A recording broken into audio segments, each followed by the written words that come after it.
నమస్కారం. ETV news కి స్వాగతం. ముందుగా ముఖ్యాంశాలు.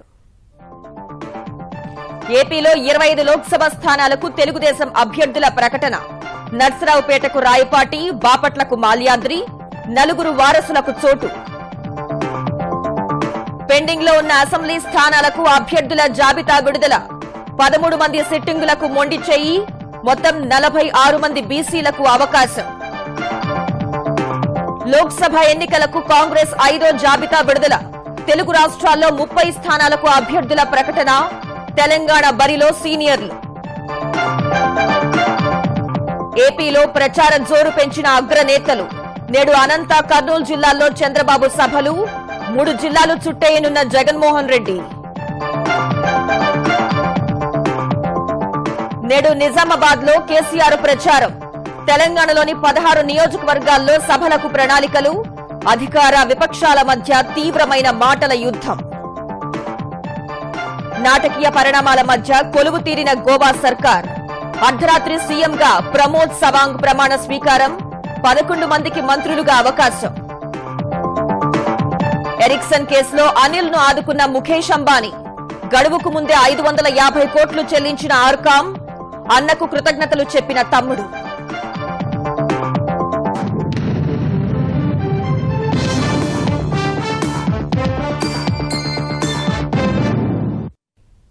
ఆంధ్రప్రదేశ్లో పెండింగ్ లో ఉన్న 36 అసెంబ్లీ స్థానాలతో పాటు మొత్తం 25 లోక్సభ స్థానాలకు తెలుగుదేశం అభ్యర్థుల్ని ప్రకటించింది. తీవ్రమైన పోటీ ఉన్న స్థానాల్లో ఆశాబాహులకు సర్ది చెప్పిన అధినేత చంద్రబాబు అర్ధరాత్రి దాటిన తర్వాత జాబితాను వెల్లడించారు. అసెంబ్లీ ఎన్నికల కోసం 97 మంది సిట్టింగ్లకు తిరిగి అవకాశం కల్పించిన చంద్రబాబు లోక్సభకు చెందిన 10 మంది సిట్టింగ్లను తిరిగి పోటీకి నిలిపారు. మొత్తం 175 అసెంబ్లీ స్థానాల్లో బీసీలకు 46 సీట్లు కేటాయించిన తెలుగుదేశం అధినేత ఎస్సీ ఎస్టీలకు రిజర్వ్ చేసిన 36 సీట్లు పోను మిగతా 93 చోట్ల ఓసీలకు అవకాశం కల్పించారు. ఆంధ్రప్రదేశ్ తెలుగుదేశం పార్టీ అసెంబ్లీ, లోక్సభ అభ్యర్థులను పూర్తిగా ప్రకటించింది. మొత్తం 3 విడతల్లో 175 మంది అసెంబ్లీ అభ్యర్థులను అధినేత చంద్రబాబు ఎంపిక చేశారు. వీరిలో 97 మంది సిట్టింగ్లనే తిరిగి కొనసాగిస్తున్నారు. 14 మంది సీనియర్ నేతల వారసుల్ని ఎన్నికల బరిలో దించుతుండగా వారితో కలిపి 33 మందికి తొలిసారి అవకాశం ఇచ్చారు. 13 మంది సిట్టింగ్లకు మొండిచేయి చూపారు. చివరి జాబితాలో విజయనగరం జిల్లా నెల్లిమర్ల నుంచి పతివాడ నారాయణస్వామి నాయుడు, విజయనగరం నుంచి అశోక్ గజపతిరాజు కుమార్తె అదితి గజపతిరాజును పోటీకి దించారు. విశాఖ జిల్లాలో పెండింగ్ లో ఉన్న 5 స్థానాల్లో పెందుర్తి నుంచి బండారు సత్యనారాయణమూర్తి, మాడుగుల రామానాయుడు, చోడవరం కేఎస్ఎన్ రాజు, భీమిలి నుంచి సబ్బం హరిని పోటీకి దింపారు. ఫలితంగా సబ్బం హరి తెలుగుదేశం పార్టీలో చేరనున్నారు. గాజువాక నుంచి పల్లా శ్రీనివాసరావును ఎంపిక చేశారు. తూర్పుగోదావరి జిల్లా అమలాపురం నుంచి ఐతాబత్తుల ఆనందరావును ఖరారు చేశారు. పశ్చిమ గోదావరి జిల్లాలో 4 పెండింగ్ స్థానాలకు గాను నిడదవోలు నుంచి శేషారావు, నర్సాపురం మాధవనాయుడు, పోలవరం బురగం శ్రీను, ఉండి నుంచి రామరాజును ఎంపిక చేశారు. గుంటూరు జిల్లాలో 3 పెండింగ్ స్థానాల్లో మాచర్ల అంజిరెడ్డి, బాపట్ల అన్నం సతీష్, నర్సరావుపేట నుంచి అరవింద్ బాబును బరిలోకి దించారు. తాడికొండ స్థానాన్ని తొలి జాబితాలో ఎంపీ మాల్యాద్రికి కేటాయించగా మలి జాబితాలో తిరిగి సిట్టింగ్ ఎమ్మెల్యే శ్రావణ్కే ఇచ్చారు. ప్రకాశం జిల్లా కనిగిరి ఎమ్మెల్యే కదిరి బాబురావును దర్శికి మార్చిన చంద్రబాబు కనిగిరి నుంచి ఉగ్ర నరసింహారెడ్డిని ఎంపిక చేశారు. నెల్లూరు జిల్లా కావలి నుంచి కాటంరెడ్డి విష్ణువర్ధన్ రెడ్డి, ఉదయగిరి బొల్లినేని రామారావు, నెల్లూరు రూరల్ అజీజ్, వెంకటగిరి నుంచి కురుగొండ్ల రామకృష్ణను పోటీకి పెట్టారు. కడప జిల్లాలో 3 పెండింగ్ స్థానాల్లో కడప నుంచి అమీర్ బాబు, రైల్వే కోడూరు నరసింహప్రసాద్, ప్రొద్దుటూరుకు లింగారెడ్డిని ఎంపిక చేశారు. కర్నూలు జిల్లా నంద్యాల స్థానాన్ని సిట్టింగ్ ఎమ్మెల్యే భూమా బ్రహ్మానందరెడ్డికి ఖరారు చేయగా కర్నూలు అర్బన్ టీజీ వెంకటేష్ కుమారుడు టీజీ భరత్, కోడుమూరు నుంచి రామాంజనేయులను పోటీకి దింపారు. అనంతపురంలో పెండింగ్ లో ఉన్న 4 స్థానాల్లో కదిరి నుంచి కందికుంట ప్రసాద్, గుంతకల్లు జితేందర్ గౌడ్, కళ్యాణదుర్గం ఉమామహేశ్వర నాయుడు, సింగనమల నుంచి బండారు శ్రావణి, అనంత అర్బన్ నుంచి ప్రభాకర్ చౌదరిని ఎంపిక చేశారు. చిత్తూరు జిల్లా పూతలపట్టు నుంచి తెర్లాం పూర్ణం, సత్యవేడు నుంచి రాజశేఖర్, తంబళ్లపల్లి శంకర్ యాదవ్, గంగాధర నెల్లూరు హరికృష్ణను పోటీకి దించారు. ఇదే సమయంలో పార్లమెంట్ స్థానాల అభ్యర్థుల్ని కూడా ఖరారు చేసిన వెల్లడించిన చంద్రబాబు శ్రీకాకుళం రామ్మోహన్ నాయుడు, విజయనగరం అశోక్ గజపతిరాజు, అరకు కిషోర్ చంద్రదేవ్, విశాఖ నుంచి గీతం విద్యాలయాల అధినేత భరత్ ను పోటీకి దింపారు. అనకాపల్లి అడారి ఆనంద్, కాకినాడ చలమలశెట్టి సునీల్, అమలాపురానికి గంటి హరీష్ ను ఎంపిక చేశారు. రాజమహేంద్రవరం స్థానానికి మాగంటి రూపను ఖరారు చేశారు. నరసాపురం వేటుకూరి వెంకట శివరామరాజు, ఏలూరు మాగంటి బాబు, విజయవాడ కేశినేని నాని, మచిలీపట్నం కొనకళ్ల నారాయణ, గుంటూరు గల్లా జయదేవును ఎంపిక చేయగా చర్చోపచర్చల అనంతరం నరసరావుపేట నుంచి రాయపాటి సాంబశివరావుకు మరోసారి అవకాశం కల్పించారు. బాపట్లకు శ్రీరామ్ మాల్యాద్రి, ఒంగోలు నుంచి సిద్ధా రాఘవరావును పోటీకి పెట్టారు. నెల్లూరు బీదా మస్తాన్రావు, చిత్తూరు శివప్రసాద్, తిరుపతి నుంచి పనబాక లక్ష్మికి అవకాశం ఇచ్చారు. రాజంపేట డీకే సత్యప్రభ, కడప ఆదినారాయణ రెడ్డి, హిందూపురం నుంచి నిమ్మల కిష్టప్పను ఎంపిక చేయగా అనంతపురం నుంచి జేసీ పవన్ రెడ్డికి అవకాశం ఇచ్చారు. నంద్యాల నుంచి మాండ్ర శివానందరెడ్డి, కర్నూలు కోట్ల సూర్యప్రకాష్ రెడ్డిని పోటీకి దించారు. మొత్తం 25 ఎంపీ స్థానాల్లో 15 ఓసీలకు, 5 బీసీలకు, 4 ఎస్సీలు, 1 ఎస్టీకి కేటాయించారు. వీరిలో భరత్, అడారి ఆనంద్, మాగంటి రూప, గంటి హరీష్, జేసీ పవన్, శివానందరెడ్డిలు తొలిసారి ప్రత్యక్ష ఎన్నికల్లో పోటీ చేస్తున్నారు. వీరిలో 4 రాజకీయ నేతల వారసులు. భరత్ ఎంవీవీఎస్ మూర్తి, కావూరి సాంబశివరావుల మనవడు, బాలకృష్ణ చిన్నల్లుడు, మంత్రి లోకేష్ తోడల్లుడు. మాగంటి రూప రాజమహేంద్రవరం సిట్టింగ్ ఎంపీ మురళీమోహన్ కోడలు. గంటి హరీష్ దివంగత నేత జీఎంసీ బాలయోగి తనయుడు. పవన్ రెడ్డి జేసీ దివాకర్ రెడ్డి కుమారుడు. కాంగ్రెస్ పార్టీ 5వ విడతలో 56 లోక్సభ స్థానాలకు అభ్యర్థుల్ని ప్రకటించింది. ఆంధ్రప్రదేశ్లో 22, తెలంగాణలో 8 స్థానాలకు అభ్యర్థుల్ని వెల్లడించిన కాంగ్రెస్ పోటీ ఎక్కువగా ఉండటాన్ని దృష్టిలో పెట్టుకుని ఖమ్మం స్థానాన్ని పెండింగ్లో పెట్టింది. ఆంధ్రప్రదేశ్ అసెంబ్లీకి 132 మంది, ఒడిశా శాసనసభ ఎన్నికలకు 36 మంది అభ్యర్థుల్ని ప్రకటించింది. లోక్సభ ఎన్నికల కోసం కాంగ్రెస్ పార్టీ తెలుగు రాష్ట్రాల్లో 30 స్థానాలు సహా మొత్తం 56 సీట్లకు అభ్యర్థులను ప్రకటించింది. ఇప్పటి వరకు 4 విడతల్లో 137 స్థానాలకు అభ్యర్థులను వెల్లడించిన కాంగ్రెస్ రాత్రి విడుదల చేసిన 5వ జాబితాలో ఏపీలో 22 లోక్సభ స్థానాలు, 132 అసెంబ్లీ స్థానాలు, తెలంగాణలో 8 లోక్సభ సీట్లకు అభ్యర్థులను ప్రకటించింది. ఆంధ్రప్రదేశ్లో కాకినాడ నుంచి పళ్లంరాజు, బాపట్ల నుంచి జేడీ శీలం, నర్సాపురం కర్మూరి బాపిరాజు, తిరుపతి నుంచి చింతామోహన్ వంటి సీనియర్లకు లోక్సభ ఎన్నికల్లో పోటీ చేసే అవకాశం కల్పించింది. అసెంబ్లీ ఎన్నికలకు సంబంధించి ఏపీసీసీ అధ్యక్షుడు రఘువీరారెడ్డి కళ్యాణదుర్గం, మాజీ మంత్రి శైలజానాథ్ సింగనమల, పెనమలూరు తాంతియా కుమారి వంటి సీనియర్లకు టికెట్లిచ్చింది. తెలంగాణలోని 8 లోక్సభ స్థానాలకు ఇప్పటికే అభ్యర్థులను ప్రకటించిన కాంగ్రెస్ రాత్రి ఖమ్మం మినహా మిగతా 8 లోక్సభ స్థానాలకు అభ్యర్థులను వెల్లడించింది. నిజామాబాద్ మధు యాష్కీ గౌడ్, సికింద్రాబాద్ అంజర్ కుమార్ యాదవ్, హైదరాబాద్ ఫిరోజ్ ఖాన్, మహబూబ్ నగర్ వంశీచంద్ రెడ్డి, నాగర్ కర్నూల్ మల్లు రవి, నల్గొండ ఉత్తమ్ కుమార్ రెడ్డి, భువనగిరి కోమటిరెడ్డి వెంకటరెడ్డి, వరంగల్ లోక్సభ స్థానానికి దొమ్మాటి సాంబయ్యను ఎంపిక చేసింది. పశ్చిమ బంగాల్లో 11 లోక్సభ స్థానాలకు కూడా అభ్యర్థులను ప్రకటించిన కాంగ్రెస్ మాజీ రాష్ట్రపతి ప్రణబ్ ముఖర్జీ కుమారుడు అభిజిత్ ముఖర్జీని జంగీపూర్ నుంచి బరిలో నిలిపింది. ఒడిశాలో 6 స్థానాలకు అభ్యర్థులను ప్రకటించిన కాంగ్రెస్ కేంద్ర మాజీ మంత్రి భక్తచరణ్ దాస్ ను కలహండి నుంచి పోటీకి దించింది. ఒడిశా అసెంబ్లీ ఎన్నికలకు సంబంధించి 36 మంది అభ్యర్థులను కూడా ప్రకటించింది. ఆంధ్రప్రదేశ్లో తెలుగుదేశం పార్టీ విజయాన్ని ఎవరూ అడ్డుకోలేరని ముఖ్యమంత్రి చంద్రబాబు విశ్వాసం వ్యక్తం చేశారు. అసెంబ్లీ ఎన్నికల్లో 150 స్థానాలు కైవసం చేసుకుంటామన్న ఆయన లోక్సభ ఎన్నికల్లో మొత్తం 25 స్థానాలు దక్కించుకుని కాబోయే ప్రధానమంత్రిని నిర్ణయిస్తామని పేర్కొన్నారు. మోదీ, కేసీఆర్, జగన్ కుట్రలను తిప్పికొడతామన్న చంద్రబాబు పోలింగ్ జరిగే వరకు తెలుగుదేశం కార్యకర్తలు నిరంతరం అప్రమత్తంగా ఉండి సైనికుల్లా పనిచేయాలని ప్రచార సభల్లో సూచించారు.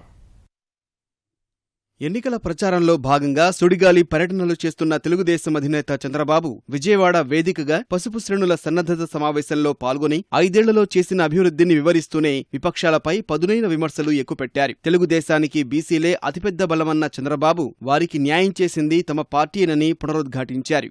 తెలుగుదేశం పార్టీకి బీసీలు వెన్నెముక, అందుకే నేను ఆలోచించాను, పెద్ద పీట వేయాలనుకున్నాను. జై హో బీసీ పెట్టాం, ఆదరణ 2 పెట్టాం, ఆధునిక పనిముట్లు ఇప్పించాం, 25 కార్పొరేషన్లు బీసీలకేసి ఒక ప్రత్యేకమైన వర్గంగా ట్రీట్ చేసి పూర్తిగా బీసీలకు అండగా ఉంటారని మరొకసారి మీ అందరికీ హామీ ఇస్తున్నా. దేశంలో ఎక్కడా జరగల, ఎవరూ చేయనంత ఆదరణ ఇచ్చాం. ఎస్సీలను ఆదుకున్నాం, ఎస్టీలను ఆదుకున్నాం. జగ్జీవన్ రామ్ జ్యోతి కింద 100 యూనిట్లు కరెంటు ఉచితంగా ఇచ్చాం. వైకాపా తీరుపై విమర్శలు కొనసాగించిన చంద్రబాబు వైఎస్ వివేకానందరెడ్డి హత్య కేసులోనూ జగన్ తీరు దారుణమని దుయ్యబట్టారు. పోలవరం ప్రాజెక్టుకు అడ్డుపడుతున్న కేసీఆర్తో కలిసి జగన్ ఆంధ్రప్రదేశ్కు అన్యాయం చేస్తున్నారని మండిపడ్డారు. సముద్రంలోకి పోయే నీళ్లు మనం వాడుకుంటున్నాం, ఇది కూడా వాడుకోకూడదని వీళ్ళ ఇష్ట ప్రకారం అడ్డుపడే పరిస్థితి వచ్చింది. వీళ్ళకు సహకరించే పార్టీ వైఎస్ఆర్ కాంగ్రెస్ పార్టీ. పోలవరం ఆంధ్రలో హక్కు కాదా? దీనికి అడ్డుపడితే ఏం చేద్దాం? వదిలిపెట్టాం. తెలంగాణలో అభివృద్ధి చేయకపోయినా తప్పుడు విధానాలు చేసి ఆంధ్రప్రదేశ్ రాష్ట్రంలో పెత్తనం చేయాలనుకుంటున్నారు. నేను అడుగుతున్నా, ఏమీ చేయని వాళ్ళు మన ఆస్తులు కొట్టేసి మన మీద పెత్తనం చేయాలనుకుంటే మనం కష్టపడి ఇంత శ్రమ చేసి మళ్లీ స్థిరపడే సమయంలో మనం ఎంత సంఘీభావంతో ఉండాలని ఆలోచించాలి. తెలంగాణలో తెరాస వైఖరిని ఎండగట్టిన చంద్రబాబు ఏపీలో 25 పార్లమెంటు స్థానాలు గెలిచే దేశంలో ఎవరు ప్రధాని కావాలో నిర్ణయిస్తామని చెప్పారు. అక్కడ తెలంగాణలో 88 సీట్లు గెలిచారు.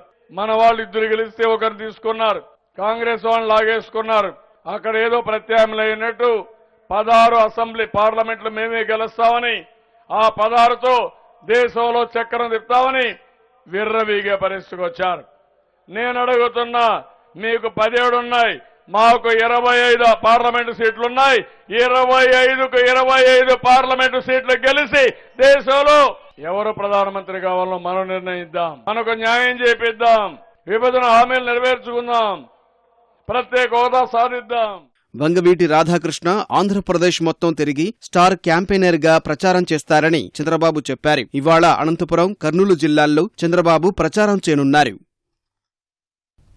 పాదయాత్రలో ప్రజలందరి కష్టాలు చూశానని, ప్రతి పేదవాడికి అండగా ఉంటానని వైకాపా అధ్యక్షుడు జగన్ హామీ ఇచ్చారు. ప్రజా సమస్యల పరిష్కారానికి నవరత్నాలను ప్రకటించామన్న ఆయన వాటిని ప్రతి ఇంటికి తీసుకువెళ్లాలని కార్యకర్తలకు దిశానిర్దేశం చేశారు. కర్నూలు జిల్లా ఓర్వకల్లు, అనంతపురం జిల్లా రాయదుర్గం, కడప జిల్లా రాయచోటి నియోజకవర్గాల్లో ఎన్నికల ప్రచార సభల్లో పాల్గొన్న ఆయన తెలుగుదేశంపై విమర్శలు గుప్పించారు.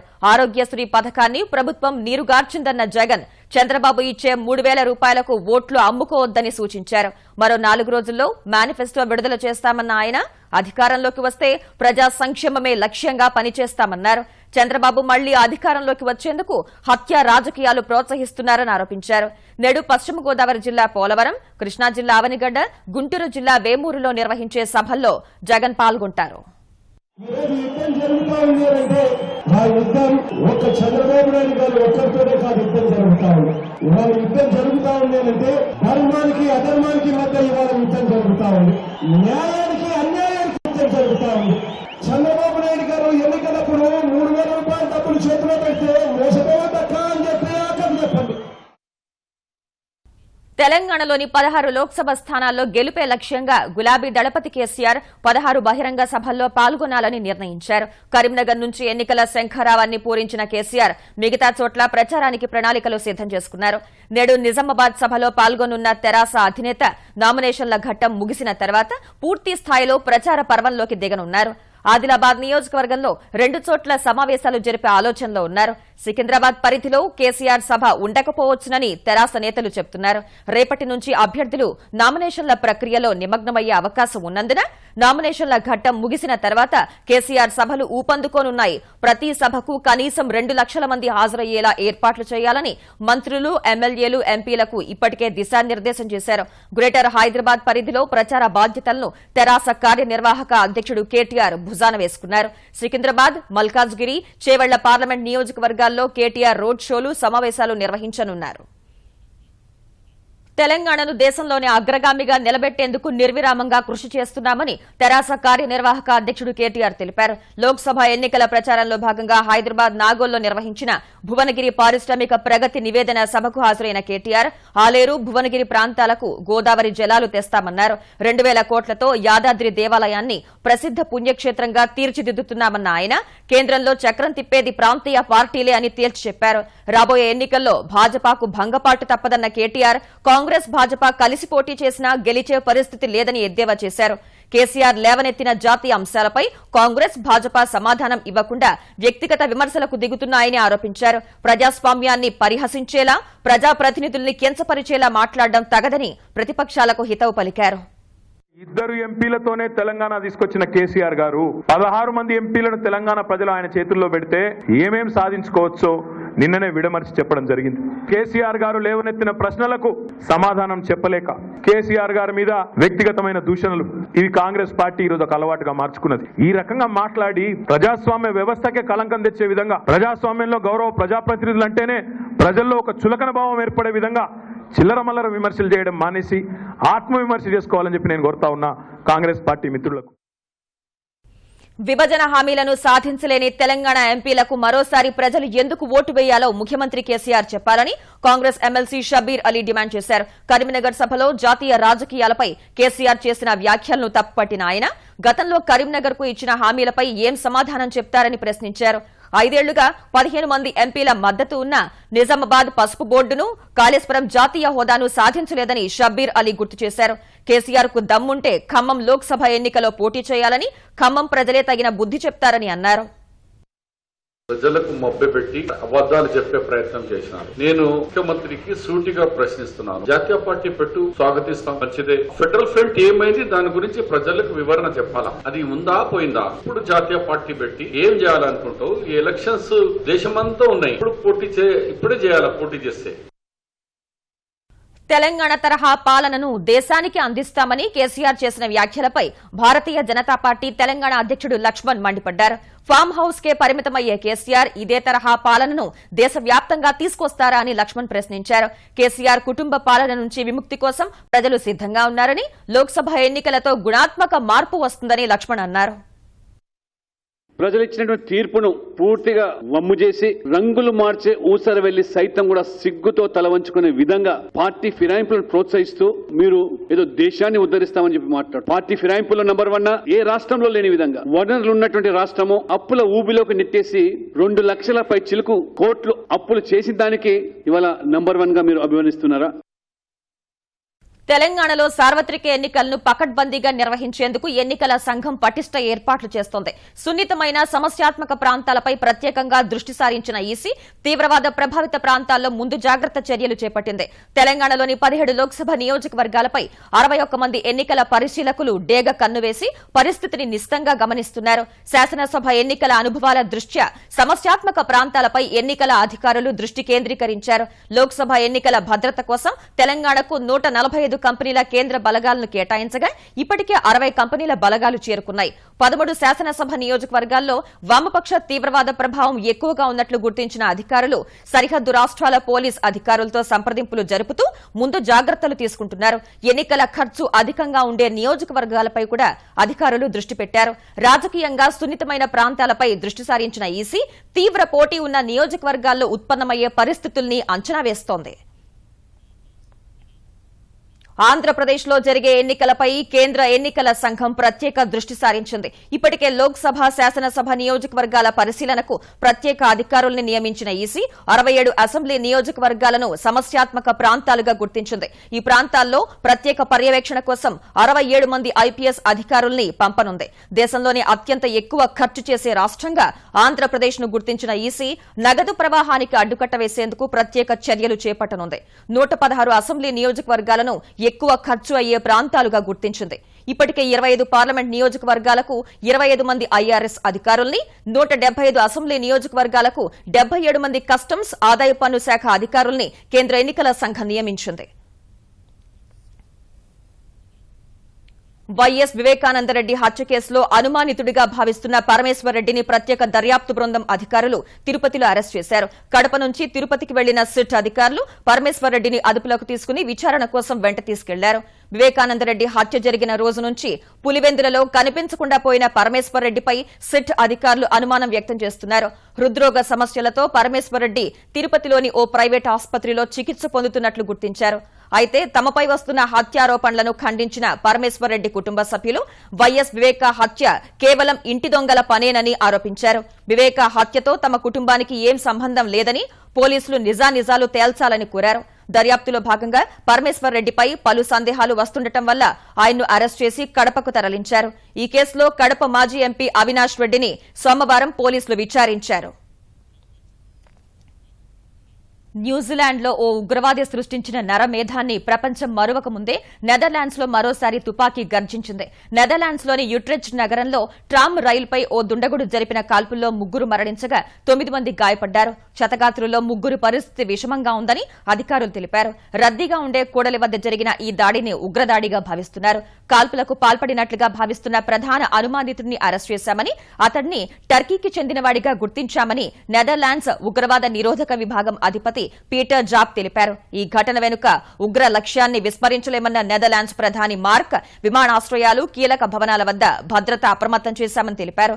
రేపు జరగాల్సిన ప్రొవిన్షియల్ ఎన్నికల సన్నాహంలో ఉన్న రాజకీయ పార్టీలు కాల్పుల కలకలంతో తమ ప్రచారాన్ని నిలిపేశాయి. పంజాబ్ నేషనల్ బ్యాంక్ నుంచి వేల కోట్ల రూపాయల రుణాలు తీసుకుని భారత్ నుంచి పారిపోయిన నీరవ్ మోదీకి లండన్ కోర్టు షాక్ ఇచ్చింది. నీరవ్ మోదీ అరెస్టుకు Westminster magistrate court warrant జారీ చేయడంతో త్వరలో అతన్ని లండన్ పోలీసులు అరెస్ట్ చేసే అవకాశం ఉంది. భారత్లో బ్యాంకులను లూటీ చేసి పారిపోయిన నీరవ్ మోదీపై చట్టపరమైన చర్యలు తీసుకుని తిరిగి భారత్కు తీసుకొచ్చేందుకు మార్గం సుగమం చేయాలని కోరుతూ ఇటీవల లండన్లోని హోంశాఖ కార్యాలయానికి ఎన్ఫోర్స్మెంట్ డైరెక్టరేట్ లేఖ రాసింది. ఈ లేఖను పరిగణనలోకి తీసుకున్న లండన్ కోర్టు నీరవ్ మోదీకి అరెస్టు వారెంట్ జారీ చేసింది.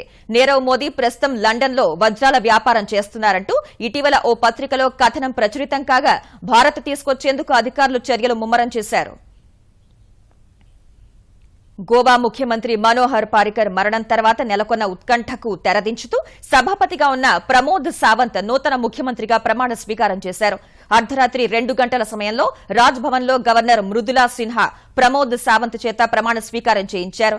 సోమవారం సాయంత్రం పారికర్ అంత్యక్రియలు ముగిశాక పరిణామాలు వేగంగా మారాయి. అసెంబ్లీలో అతిపెద్ద పార్టీగా ఉన్న తమకే ప్రభుత్వ ఏర్పాటుకు అవకాశం ఇవ్వాలని కాంగ్రెస్ నేతలు గవర్నర్ను కోరారు. అయితే గవర్నర్ భాజపాకి అవకాశం ఇవ్వగా రాత్రి 11 గంటలకు సావంత్ ప్రమాణ స్వీకారం చేస్తారని ప్రకటించినప్పటికీ 2 గంటల వరకు ఎలాంటి అధికారిక ప్రకటన వెలువడలేదు. తర్వాత ప్రమోద్ సావంత్ తో పాటు భాజపా, ఎంజీపీ, జీఎఫ్పీ పార్టీలకు చెందిన మరో 11 మంది మంత్రులుగా ప్రమాణ స్వీకారం చేశారు. ప్రమాణ స్వీకారం చేసిన వారిలో 2 స్వతంత్ర అభ్యర్థులు కూడా ఉన్నారు. భాజపాకు మద్దతిచ్చిన 2 చిన్న పార్టీలకు ఉప ముఖ్యమంత్రి పదవులు దక్కే అవకాశం ఉందని తెలుస్తోంది. ముఖ్యమంత్రిగా ప్రమాణ స్వీకారం చేసే ముందు శాసన సభాపతి పదవికి సావంత్ రాజీనామా చేశారు. రిలయన్స్ కమ్యూనికేషన్స్ అధినేత అనిల్ అంబానీ ఎరిక్సన్ కంపెనీకి బకాయి చెల్లించి జైలుకు వెళ్లకుండా పరువు నిలుపుకోగలిగారు. అన్న ముఖేష్ అంబానీ ఆర్థిక సాయం అందించడం వల్ల సుప్రీంకోర్టు విధించిన గడువుకు ఒక్కరోజు ముందు స్వీడన్ టెలికాం పరికరాల తయారీ సంస్థ ఎరిక్సన్ కు 550 కోట్లను చెల్లించారు. క్లిష్ట సమయాల్లో తనకు తోడుగా నిలిచారంటూ అన్న ముఖేష్ అంబానీ, వదిన నీతా అంబానీలకు అనిల్ అంబానీ కృతజ్ఞతలు తెలిపారు. ఎరిక్సన్ కు బకాయిలు, వడ్డీ, జరిమానాలతో కలిపి 550 కోట్లు చెల్లించేందుకు సుప్రీంకోర్టు అనిల్ అంబానీకి ఈ నెల 19 వరకు గడువు ఇచ్చింది. ఆర్కామ్ నెట్వర్క్ ను 7 ఏళ్ల పాటు నిర్వహించేందుకు 2013లో చేసుకున్న ఒప్పందం మేరకు తమకు 1600 కోట్ల వరకు రావాల్సి ఉందని ఎరిక్సన్ సుప్రీంకోర్టుకు వెళ్లింది. నిధులు ఉన్నప్పటికీ తమ ఆదేశాల మేరకు బకాయిలు చెల్లించకపోవడం వల్ల ఉద్దేశపూర్వకంగానే ఎగవేస్తున్నట్లు గుర్తించామని, కోర్టు ధిక్కారం కింద చర్యలు తీసుకుంటామని అనిల్ ను ఫిబ్రవరిలోనే కోర్టు హెచ్చరించింది. ఫలితంగా ఇటీవల 118 కోట్లు చెల్లించిన ఆర్కామ్ సోమవారం మరో 550 కోట్లు చెల్లించింది. ఈటీవీ న్యూస్ సమాప్తం. నమస్కారం.